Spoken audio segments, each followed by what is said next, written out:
Parte 2. A conduta de mulheres parecidas com Jesus. 9.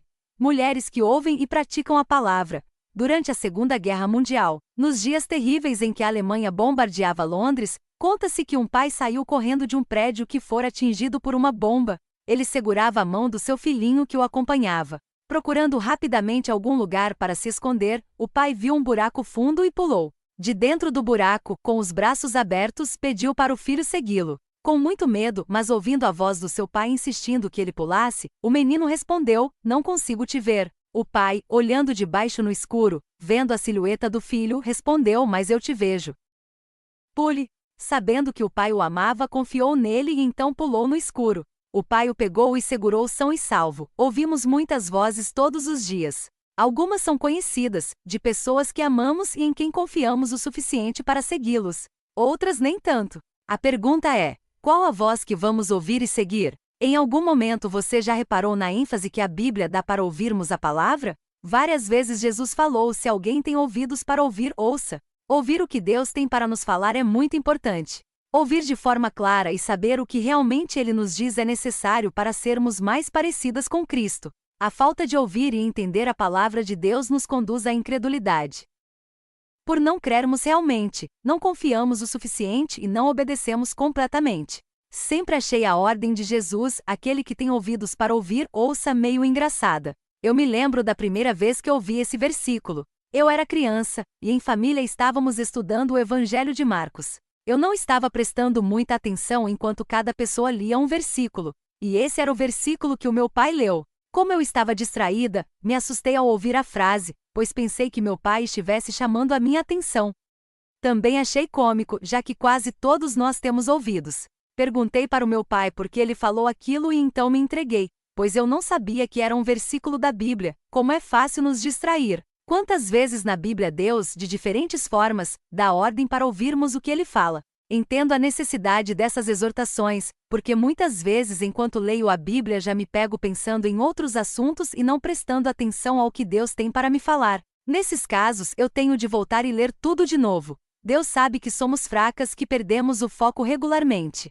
Então Ele nos adverte a prestarmos atenção e ouvir a Sua palavra. Até ouvimos algumas vezes, mas de forma equivocada, ao ponto de agirmos de forma incoerente por entendermos mal. Já aconteceu com você de não ouvir algo corretamente e tirar uma conclusão errada pelo que achou que ouviu? Eu não ouço tão nitidamente quanto ouvia quando era mais jovem, e às vezes é engraçado, e também frustrante, quando meu marido está em outro cômodo da casa e me faz uma pergunta. A minha resposta faz sentido para mim pelo que ouvi, mas não faz sentido nenhum para ele. Quando se trata da palavra de Deus, duas possíveis causas da surdez espiritual se destacam. 1. Autossuficiência. Durante a infância, a adolescência, juventude e parte da vida adulta, eu não sentia a necessidade de ouvir, pois desde muito cedo eu tinha ouvido a palavra de Deus. Eu já sabia tudo ou pensava saber. Não tinha novidade para mim. O problema, no entanto, não estava com a palavra, mas comigo. Eu era, e às vezes ainda sou, muito autossuficiente. Eu não conhecia a verdadeira natureza do meu coração. Eu estava doente, mas não sabia. Conto o meu testemunho com mais detalhes no capítulo 10, Mulheres que refletem Jesus. Assim como um bebê sem apetite, eu estava doente. Eu precisava compreender a profunda carência em meu coração para ter fome da palavra. Como crianças recém-nascidas desejem de coração o leite espiritual puro, para que por meio dele cresçam para a salvação, agora que provaram que o Senhor é bom. 1 Pedro 2, 2 e 3. 2. Farisaísmo. Talvez o seu problema seja outro. Você até ouve muito da palavra, gosta de aprender, mas fica apenas nisso. Sabe muito, mas pratica pouco. A palavra entra na sua cabeça, mas não desce até o coração e não vaza pelas suas mãos. Os fariseus tinham grande conhecimento, mas isso não afetava a maneira deles de viver. Essa atitude é como fazer um exame de raio-x ou uma ressonância magnética e apenas olhar o diagnóstico, sem tomar as medidas indicadas pela equipe médica para resolver o problema. Tiago trata desse problema com outra ilustração, a do espelho. Sejam praticantes da palavra, e não apenas ouvintes, enganando-se a si mesmos. Aquele que ouve a palavra, mas não a põe em prática, é semelhante a um homem que olha a sua face no espelho e depois de olhar para si mesmo, sai e logo esquece a sua aparência. Mas o homem que observa atentamente a lei perfeita que traz a liberdade, e persevera na prática dessa lei, não esquecendo o que ouviu mas praticando-o, será feliz naquilo que fizer. Tiago 1, 22-25, para refletir e compartilhar. Você se identifica mais com a primeira ou a segunda possível causa da surdez espiritual? Planeje momentos de melhor proveito da palavra de Deus. Você se dedica a outras atividades diárias quando poderia ouvir mais da Bíblia? No Evangelho de Marcos, Jesus falou 2 vezes: se alguém tem ouvidos para ouvir, ouça. 4, 9, 23. Ambos os versículos vêm logo após uma parábola que Jesus contava para ensinar algo importante, mas que exigia atenção e compreensão para ser compreendida. No capítulo 8, versículo 18, Jesus novamente diz: tendo olhos não vedes? E tendo ouvidos não ouvis? O que está acontecendo? Em Marcos 8, 1-10, vemos Jesus alimentando uma grande multidão pela segunda vez, com apenas alguns pães e pedaços de peixe. A fome de todos foi saciada, então Jesus se despediu do povo e foi para uma outra região. Logo em seguida, alguns fariseus se aproximam de Jesus e pedem um sinal do céu mais convincente do que os milagres já feitos, a fim de que ele comprovasse sua própria divindade. Jesus suspirou profundamente e negou-lhes o sinal, pois o pedido era fruto da incredulidade e hipocrisia. Na cena seguinte, vemos Jesus num barco com os discípulos.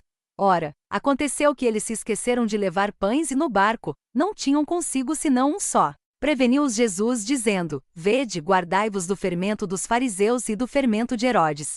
E eles discorriam entre si: é que não temos pão. Jesus, percebendo-o, lhes perguntou: por que discorreis sobre o não terdes pão? Ainda não considerastes nem compreendestes? Tendes o coração endurecido? Tendo olhos não vedes? E tendo ouvidos não ouvis? Não vos lembrais de quando partiu os 5 pães para os 5.000, quantos cestos cheios de pedaços recolhestes? Responderam eles: 12. E de quanto partiu os 7 pães para os 4.000, quantos cestos cheios de pedaços recolhestes? Responderam: 7. Ao que lhes disse Jesus: não compreendeis ainda? Marcos 8.14-21, o que seria o fermento dos fariseus e o fermento de Herodes. No Novo Testamento, fermento geralmente simboliza maldade e corrupção. A ideia é de algo pequeno que contamina algo maior. Como pouco fermento leveda a massa toda do pão. Nesse contexto, refere-se à incredulidade dos fariseus e de Herodes. Eles insistiam que Jesus desse um sinal para provar a sua autoridade divina. Jesus adverte os seus discípulos, mas eles pensam que a bronca é por terem esquecido de levar pão. Sabendo da conversa entre seus seguidores, Jesus lhes pergunta: por que vocês estão discutindo sobre não terem pão? Ainda não compreendem nem percebem? O coração de vocês está endurecido? Vocês têm olhos, mas não veem? Têm ouvidos, mas não ouvem? Ele então traz à memória as 2 vezes em que havia alimentado grandes multidões com pouquíssimos recursos. Jesus não estava preocupado com a falta de pão, mas sim com os corações endurecidos e a falta de entendimento. A falta de pão era o suficiente para os discípulos deixarem de crer. Jesus nos adverte contra a incredulidade, algo que afeta todas nós. Certamente os fariseus e Herodes sofriam de incredulidade. Viram e ouviram a respeito de inúmeros milagres que Jesus havia feito, mas em vez de crer no que os olhos viram e no que os ouvidos ouviram, continuadamente pediram algum sinal do céu. Que mais eles queriam? Para eles a incredulidade era insuperável. Nesse momento, portanto, Jesus estava mais preocupado com os discípulos, seus amigos chegados, pois estavam caindo na mesma armadilha. A incredulidade é algo sutil, que pega aos poucos, quase que imperceptivelmente. Meros sinais não são suficientes para abrir os olhos e ouvidos de quem não crê. Você se lembra da história de Gideão quando ele pediu vários sinais, pois não cria no que Deus tinha prometido para ele, Juízes 6.33-40. Precisamos de um milagre de transformação, que vem pela fé, não mais um sinal. O interessante é que o próximo milagre no relato de Marcos é a cura de um homem cego, um símbolo da cegueira espiritual que só Jesus pode curar. Continuando no mesmo capítulo. Após curar o cego e mandá-lo para casa, Jesus e os seus discípulos dirigiram-se para outros povoados. No caminho, ele pergunta: quem o povo diz que eu sou? Deram várias respostas. Então Jesus pergunta: e vocês? Quem vocês dizem que eu sou? Nessa altura, entendemos que pelo menos um dos discípulos realmente viu e ouviu. Os olhos dele foram abertos, tinha olhos para ver e ouvidos para ouvir. Pedro prontamente respondeu: tu és o Cristo. Existem momentos em nossas vidas nos quais ouvimos claramente e enxergamos nitidamente. Isso acontece quando dependemos totalmente de Deus, Cremos no que ele já falou e agimos de forma coerente com o que ouvimos. Confiamos completamente nele e ele, então, nos dá paz e segurança. No entanto, somos tão inconstantes que pouco tempo depois deixamos de depender em Deus e confiamos mais em nós mesmos. Ficamos ansiosas e perdemos a capacidade de ouvir e enxergar bem. São nessas horas que pedimos algum sinal para confirmar o caminho em que estamos, então nos tornamos como os fariseus. Para refletir e compartilhar. Você tende a dar mais importância aos princípios da Bíblia ou sinais como circunstância, sentimento ou emoções? Quais os fatores que dificultam ou distraem a sua atenção para não dar ouvidos ao que Deus diz em sua palavra? Como vencer esses fatores? Podemos comparar dois discípulos de Jesus que andam juntos durante 3 anos, ouvindo as mesmas lições, vendo os mesmos milagres, passando pelas mesmas experiências. No entanto, a atitude, o comportamento e o final deles foram muito diferentes. Vamos comparar a fé de Pedro com a incredulidade de Judas. 1. A fé de Pedro. Quem cresceu na igreja ou leu histórias da Bíblia certamente conhece Pedro. É o discípulo de Jesus mais espontâneo, que sempre tinha algo a dizer. Foi um homem com muitos altos e baixos, um pescador que Jesus chamou junto com seu irmão André para segui-lo. Pedro fazia parte do ciclo mais íntimo de Jesus, junto com Tiago e João, quando os discípulos enfrentaram uma tempestade tentando atravessar o mar. Jesus andou sobre as águas ao seu encontro. Todos ficaram aterrorizados, mas Pedro pediu que Jesus o chamasse para andar junto com ele. Lembramos da parte da história em que Pedro ficou com medo e começou a afundar, mas ele foi o único que teve a coragem de pisar na água. Foi Pedro quem declarou que Jesus era o Cristo, mas logo em seguida, quando Jesus predisse a sua morte, Pedro o repreendeu, tornando-se uma pedra de tropeço. A história mais triste sobre Pedro foi quando Jesus o advertiu, dizendo que ele iria negado 3 vezes, e isso realmente aconteceu. Depois da ressurreição de Cristo, enquanto os discípulos aguardavam Jesus da Galileia, Pedro decidiu voltar a pescar, e os outros acompanharam. Não pegaram absolutamente nada. Contudo, pela manhã, quando vão para a praia, um homem perguntou se tinha pegado algum peixe. Respondendo que não, ele pediu para lançar a rede do outro lado do barco e de repente a rede estava cheia de peixes. Nisso, Pedro reconheceu que era Jesus na praia, pulou do barco e foi ao encontro dele. Jesus encorajou o seu discípulo e também lhe deu a tarefa de alimentar e cuidar das suas ovelhas. O Novo Testamento relata muitos episódios da vida de Pedro. Ele questionava muito, mas parece que realmente buscava aprender. No final, o discípulo que temia muitos homens se tornou um pregador corajoso que foi grandemente usado por Deus para ganhar muitas almas. Finalmente os seus ouvidos realmente ouviram e entenderam o que Jesus tanto ensinava. Para refletir e compartilhar, faça uma rápida lista de palavras que descrevem características positivas e negativas de Pedro. Existem algumas semelhanças entre a sua vida e a do Pedro? Quais seriam? Em quais áreas você precisa mudar? Onde precisa continuar crescendo? Todas nós passamos altos e baixos em nossa fé, assim como Pedro. O que podemos aprender com a experiência dele? 2. A incredulidade de Judas. Também conhecemos a história de Judas, o discípulo que traiu Jesus. Judas foi um dos 12 discípulos, os seguidores mais chegados a Jesus. Judas participou quando foram enviados em duplas para proclamarem o reino de Deus e curarem os enfermos. Era uma pessoa em quem os outros confiavam, inclusive cuidava do dinheiro deles. Judas passou pelas mesmas experiências que Pedro, perto do Mestre, ouvindo as mesmas palavras, mas por alguma razão, a mensagem de Cristo, as lições ensinadas e o convívio não o transformaram como aconteceu com os outros 11. A Bíblia não nos conta exatamente por que Judas se dispôs a trair Jesus. Poderia ter sido por decepção, afinal, Jesus não era o tipo de Messias que a maioria esperava, poderia ter sido o amor que o levou a traí-lo. Sabemos é que Judas era amado, uma pessoa íntima de Jesus que ouviu e viu tudo que os outros ouviram e viram, mas não foi transformado pelo que ouviu e viu. Após a traição, sabemos que Judas entendeu que havia entregue alguém inocente. Mas era tarde demais. Então resolveu tirar a sua própria vida. Pedro e Judas eram 2 homens com as mesmas oportunidades, mas com histórias tão diferentes. Reflita em algumas das semelhanças e diferenças entre eles. Semelhanças: os 2 foram discípulos de Jesus. Ambos foram advertidos antes de pecarem. Cumpriram profecias do Velho Testamento pelas suas ações. Sentiram remorso pelo que fizeram. Diferenças: um traiu de forma sutil, com um beijo, sinal de amizade e intimidade. O outro traiu Jesus de forma escancarada, jurando e se amaldiçoando, dizendo que não conhecia Cristo. Judas se passou por amigo beijando Jesus, mas era inimigo. Pedro, com a força com que negou Jesus, parecia um inimigo. Mas era amigo que o amava muito. Pedro e Judas foram traidores. A diferença maior entre eles é que Judas apenas sentiu remorso e acabou com a sua própria vida. Pedro se arrependeu e foi restaurado por Jesus. Segundo Coríntios 7:10 diz: a tristeza segundo Deus não produz remorso, mas sim um arrependimento que leva à salvação, e a tristeza segundo o mundo produz morte. Há muita diferença entre alguém que realmente ouve e crer ao ponto de deixar o Espírito Santo transformar sua vida e uma outra pessoa que apenas ouve, mas não é transformada.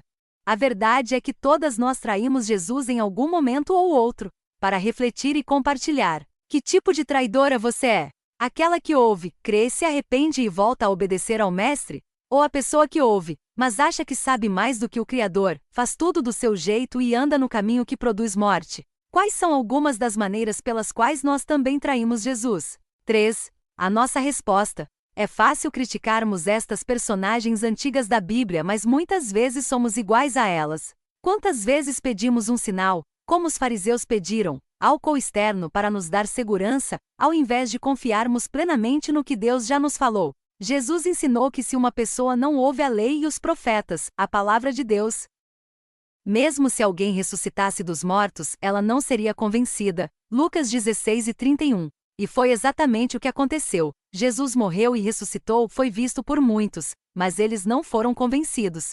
O fermento dos fariseus e de Herodes, a incredulidade, é muito mais sutil e perigosa do que imaginamos, e todas nós somos suscetíveis a ele. Você se lembra da história do povo de Israel, escravizado no Egito? Deus ouviu o clamor deles e enviou Moisés para os libertar. Deus advertiu a Moisés que faria muitos sinais e destruiria a nação do Egito, mas mesmo assim o faraó não se renderia. Deus então enviou 10 pragas e acabou com a nação, sinais que apenas um Deus todo-poderoso poderia fazer.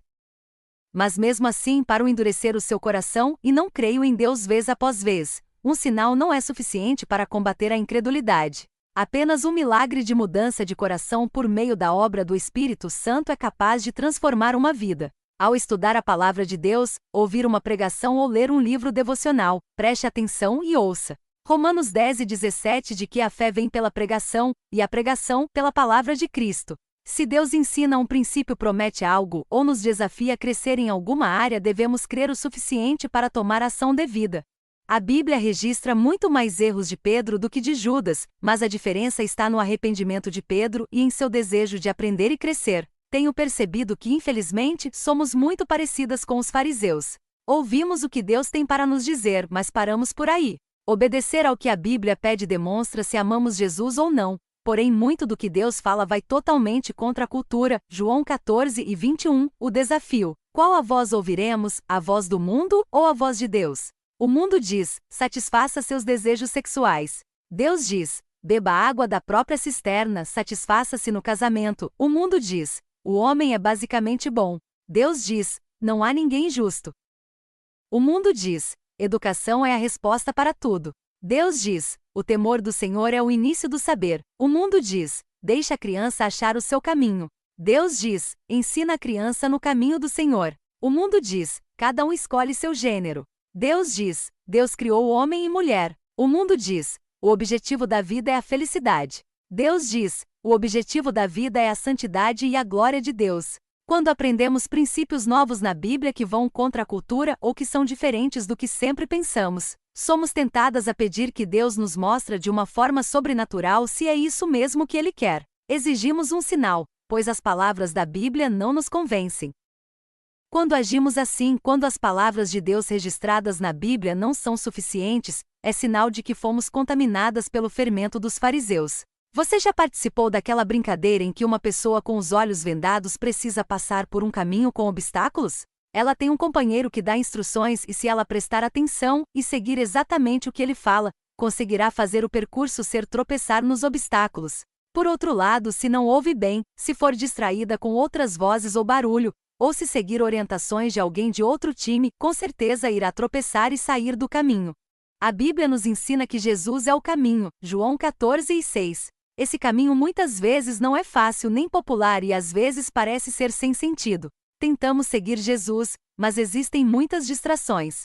Ficamos cercados de propagandas falando de outros caminhos mais fáceis, confortáveis e atraentes. Somos tentadas a sair do caminho, pegar atalho, dar um jeito ou nos desviar, afinal, tempos mudaram e o caminho do Senhor parece ultrapassado. Mesmo com todos os desafios e dificuldades que temos, Jesus é o único caminho seguro. Todos os outros nos levam à desilusão, a consequências indesejáveis e podem culminar na morte. Temos inúmeras fontes para ouvir a palavra de Deus, além das muitas oportunidades na igreja, como podcast, canais de YouTube, boa literatura, cursos bíblicos online presenciais e muito mais. Como famílias podemos separar um tempo diário ou semanal para estudar a Bíblia juntos? Conheço a luta de achar um espaço nas agendas tão cheias para investir um tempo individual, por menor que seja, lendo a palavra, fazendo um devocional pessoal e ouvindo o que Deus tem para nos falar. O por não ouvir, colhemos o fruto da incredulidade, que leva à desconfiança e culmina na desobediência.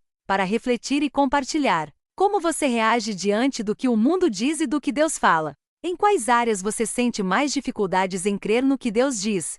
Para concluir, vamos examinar como podemos ser ouvintes e praticantes da palavra e assim evitarmos o fermento dos fariseus. A vida pessoal. Sabemos da importância de ter comunhão com Deus, lendo a Bíblia, orando, praticando as disciplinas espirituais que revelam o nosso coração e nos aproximam de Deus. É o básico, a alimentação diária. Também podemos ser criativas em nos banhar com a palavra de Deus de outras formas, sempre atentos para não ficar apenas no ouvir. Ouvir a Bíblia em áudio no carro ou em transporte público. Escutar podcast de mensagens que explicam e aplicam textos bíblicos durante os cuidados da casa. Escutar, tocar e cantar músicas de louvor enquanto os filhos brincam. Cultivar a prática de orar sempre, pedindo por sabedoria. Postar textos bíblicos em lugares visíveis, com texto que desafiam a prática da palavra. Ler livros que ajudam a aprofundar a compreensão das Escrituras. Deixar a palavra de Deus ditar quais são os seus pensamentos, guardar o coração de pensamentos maus. Quais as palavras que usará? Apenas aquelas que agradam a Deus. O que colocará diante dos olhos, aquilo que é puro, e aonde irá, caminhar apenas no caminho traçado por Deus. B. Vida conjugal. Priorizar um tempo devocional juntos. Conversar como casal criando alvos e objetivos de mudança e crescimento. Conversar sobre lições aprendidas no tempo particular. Após o culto na igreja, compartilhar um com o outro algo que os impactou ou desafiou a mudança. C. Vida em família. Fazer um culto doméstico envolvendo todos da família, focando tanto no conhecimento bíblico como na aplicação. Aproveitar todas as oportunidades para ensinar princípios da palavra de Deus. Ao redor da mesa, pedi que cada um compartilhe algum desafio que enfrenta ou uma bênção que Deus deu, bem como ter um tempo orando junto, suplicando e orando a Deus. Para refletir e compartilhar. Em que área o desafio é maior para ser ouvinte e praticantes da palavra de Deus? Vida pessoal, conjugal ou familiar? Escolha uma área na qual, nessa próxima semana, você buscará depender de Deus para o transformar. Compartilhe esse objetivo com alguém para ter uma prestação de contas. Conclusão. Existem muitas vozes clamando pela nossa atenção. Satanás não quer que prestemos atenção à voz de Deus vivo que nos guia com segurança e amor no caminho que traz vida. Deus quer o nosso bem, Satanás quer a nossa morte. Lembre-se da diferença entre Pedro e Judas e o fim de ambos. Ao ouvir a voz de Deus, busca entender, confiar e obedecer, ficando segura no caminho de Jesus que leva à vida eterna. Quem tem ouvidos para ouvir, ouça. A grande ideia. Por não crermos realmente, não confiamos o suficiente e não obedecemos completamente. A falta de ouvir e entender a palavra de Deus nos conduz à incredulidade.